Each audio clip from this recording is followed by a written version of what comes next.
অনেকদিন পর একটু ঝালিয়ে নিলাম। বহুদিন পর এরকম মুক্ত ভাবে আমরা আজকে এই সমাবেশ করছি। ইউনিয়ন সম্মেলন, এই সম্মেলনে পূর্বে একটি ইতিহাস, অনেক কথাই শুনি আমরা যে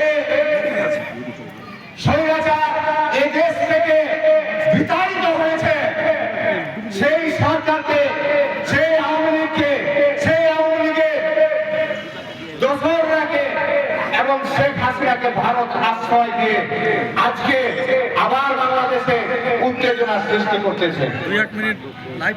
প্রিয় নেতৃবৃন্দ, আপনাদের মনে রাখতে হবে, শেখ হাসিনা এখান থেকে পালিয়ে যে বিভিন্ন ভাবে ফিরে আসার চেষ্টা করতেছে, কিন্তু কোনো সাড়া পায় না।